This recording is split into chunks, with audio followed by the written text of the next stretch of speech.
gitu. Jadi kalau misalnya contoh di depannya aktif nih punya Bu Cut, kalau punya Bapak Ibu masih belum aktif atau non aktif, itu nggak apa-apa, dicuekin aja. Ya. Nah sekarang kita masuk ke SPT Bapak Ibu ya.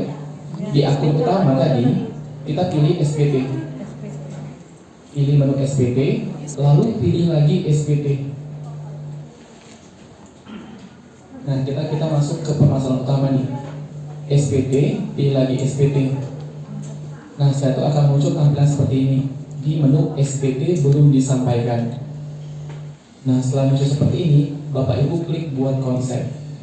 Tapi biasanya ada juga yang muncul di sini konsepnya sudah auto by system. Kalau sudah ada nggak perlu buat lagi. Nah coba cek dulu di bagian menu konsep SPT ini, di bagian sini itu semua ada nggak di sini muncul surat pemberitahuan Januari Desember 2025. Kalau udah ada, yang ini nggak usah diperhatiin. Ini untuk yang belum ada Bapak Ibu ya. Yang belum ada, silakan klik buat konsep SPT. Yang belum ada, ya sama persis ini. Tampilannya sama kayak depan Bapak Ibu ya. Lalu klik buat konsep SPT. Lalu pilih PPH orang pribadi. Pilih konsep tadi SPT, lalu pilih PPH orang pribadi. Jangan yang pasal 21 atau 26 Bapak Ibu ya. Kalau ini tuh untuk Bapak Ibu kalau misalnya mempekerjakan orang lain baru pakai ini. Ada jasa yang diberikan kayak gitu ya, atau ada jasa yang dipotong dari bungut. Jadi pakai yang ini, PP orang pribadi. Walaupun di bukti potongnya nanti sisi muncul pasal 21 di bukti potongnya, bukan berarti Bapak Ibu pilih yang 21, salah. Pilihnya yang PP orang pribadi untuk pelaporan SPT tahunan orang pribadi. Oke, pilihnya orang pribadi. Lalu klik lanjut. Nah setelah itu pilih SPT tahunan. Lalu untuk periode tahunnya silakan pilih yang tersedia 2025. Kayak gitu. Oke. Untuk bagian SPT ini nggak usah diisi Bapak Ibu ya. Pilih yang SPT tahunan. Pilih yang SPT tahunan Januari Desember 2025. Lalu klik lanjut. Untuk jenis SPT, untuk pertama kali pasti normal. Tapi kalau dia sudah pernah lapor SPT dan ternyata SPT-nya keliru atau salah, akan muncul pembetulan. Nah untuk case pertama kali itu pasti normal. Silahkan pilih normal, lalu klik buat konsep SPT. Nah dia sudah masuk nih di sini. SPT orang pribadi Januari Desember 2005. Untuk ngebukanya kita pilih icon pensil. Kita pilih simbol pensil di bawah ini.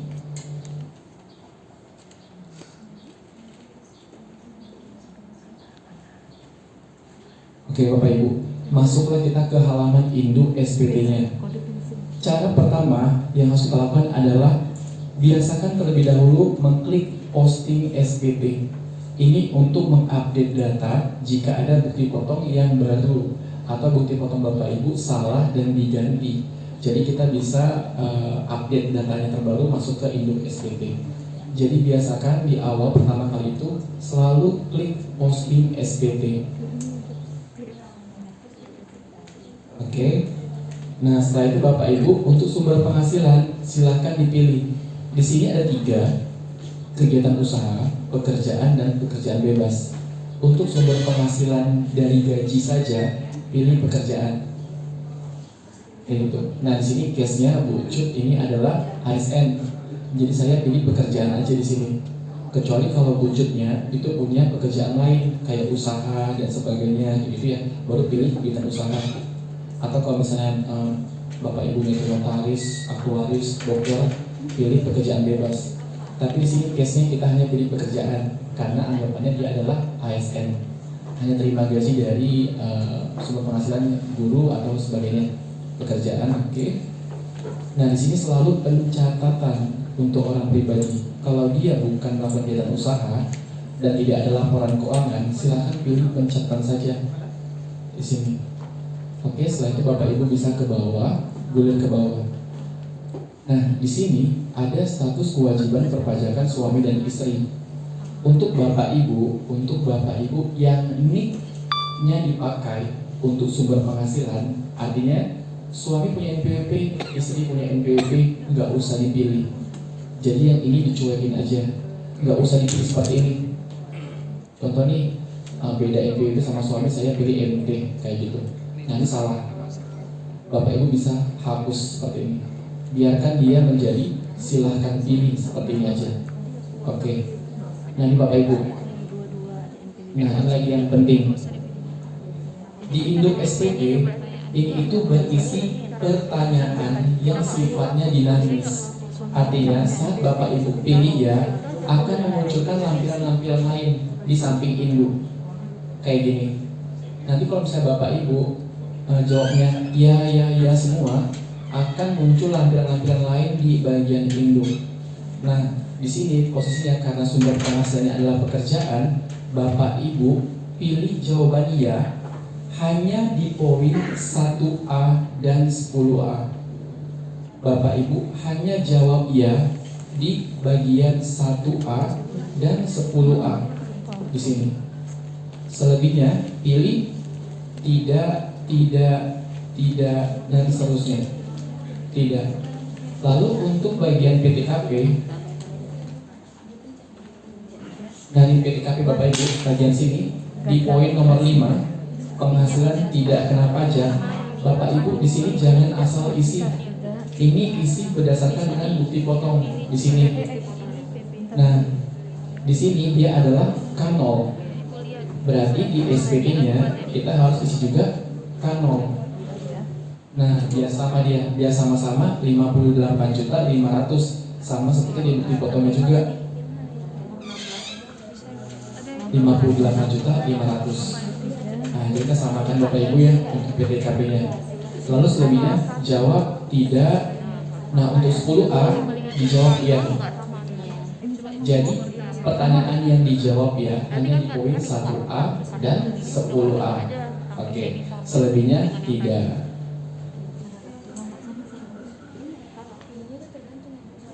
Selebihnya tuh diisi tidak.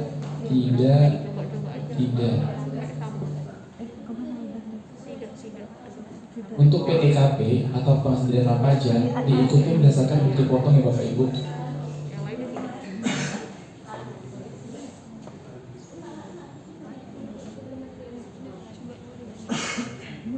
Nah di sini di SPT Bu Cut dia sudah statusnya nihil, artinya sudah benar. Karena PNS P3K kita kan pajaknya dibayar oleh pemerintah Bapak Ibu, nggak mungkin lebih bayar atau kurang bayar. Bisa lebih bayar kalau dia dipakai jasanya oleh mungkin di luar dinas ya.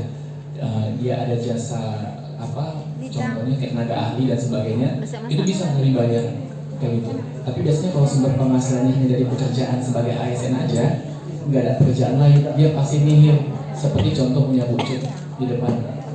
Nah, setelah statusnya nihil belum selesai, kita masuk ke lampiran 1.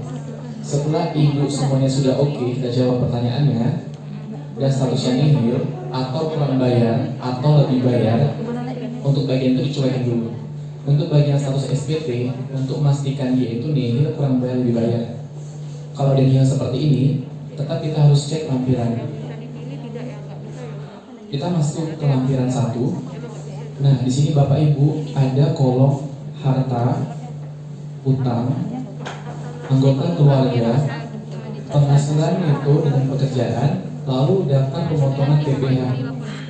Di lampiran 1 ini ada 5 poin Bapak Ibu. Jadi untuk bagian harta, di sini tuh ada kas dan setara kas, lalu ada piutang, sekuritas, harta bergerak, sama harta tidak bergerak termasuk tanah dan bangunan, lalu harta lainnya. Nah, lalu juga ada utang pada akhir tahun pajak. Di sini Bapak Ibu isi harta minimal 1. Isi harta minimal 1. Bukan semuanya satu-satu, tapi satu saja di antara kas dan setara kas, piutang dan sebagainya. Di antara 1, 2 ini pilih salah satu aja untuk diisi. Caranya klik tambah. Contoh, saya punya kas dan setara kas per akhir tahun pajak 2025 di bank nih, contoh nih. Saya pilih tabungan, lalu nomor akunnya, nomor rekening, kayak gitu. Lalu atas nama saya sendiri, lalu nama banknya bank apa, contoh BSI kan. Lalu lokasi hartanya Indonesia. Terus deskripsi di sini bisa lokasi harta Indonesia. Tahun perolehannya, contoh nih saya sudah nabung di tahun-tahun lalu, ya nggak masalah. 2021 contohnya, saldo saya per tahun 2025 contoh itu ada 50 juta. Nah, untuk bagian keterangan seperti ini, karena tidak hitam, artinya sifatnya tidak wajib, tidak perlu diisi. Langsung aja klik simpan kayak gitu. Ini saya nggak mungkin simpan karena punya bocor. Oke. Tapi Bapak Ibu silakan klik simpan nanti. Nah, setelah masuk seperti ini, nanti dia akan muncul di sini data yang diisi tadi. Oke. Untuk bagian harta, saya anggap sudah selesai Bapak Ibu ya. Untuk bagian harta saya anggap sudah selesai. Nah, untuk utang, di sini kenapa nggak muncul utangnya? Karena tadi pas di induk kita jawab iya itu hanya di bagian 1A dan 10A. Untuk memunculkan utang, berarti kita harus pilih ya di bagian mana. Kita balik ke induk. Ini contoh nih, misalnya Bapak ini masukin utang ya. Tapi kalau nggak masuk utang ya nggak masalah. Utang nggak perlu diisi sebenarnya. Yang berisi adalah harta minimal 1. Oke. Tapi contoh nih, Pak saya punya utang bank, leasing, KPR dan sebagainya yang mau saya masukin nih. Boleh, Bapak Ibu silakan jawab iya di bagian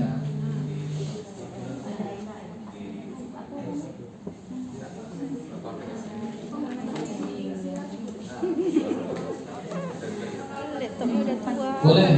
Kalau mau nggak diisi ya nggak apa-apa. Nah nih Bapak Ibu, kalau misalnya nih Bapak Ibu ada pinjaman BKPR, rumah misalkan. Misalnya Bank rumah KPR dan sebagainya, silakan di bagian 14B diisi ya. 14B diisi ya. Nanti setelah Bapak Ibu pilih ya, akan disuruh instruksi kayak gini. Ya, silakan mengisi lampiran 1 bagian B. Lampiran 1 bagian B berarti di L1. Nah, di bagian B.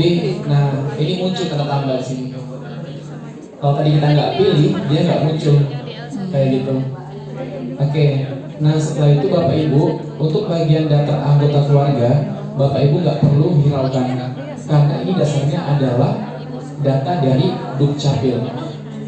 Jadi biarkan aja kayak gini. Lalu di bagian D dan E. Nah ini Bapak Ibu, bagian D dan E ini muncul itu karena bukti potong yang Bapak Ibu isi. Yang di sini tadi. Jadi bukti potong ini akan otomatis masuk ke bagian D dan E. Bapak Ibu nggak perlu ngisi apapun lagi. Tapi hanya perlu diperhatikan. Contoh nih, Dinas Pendidikan dan Rosmawe. Di sini kita ada penghasilan bruto sebesar 39.148.800. Kita cek di sini di bagian brutonya, sama kan? Nah sama tuh. Udah bedain aja Bu. Kalau udah sama tuh beda. Lanjut aja langsung ke bagian E. Di bagian E ini juga dia ikut dari bukti potong A tadi atau A2 tadi. Nah, jadi biarin aja seperti itu.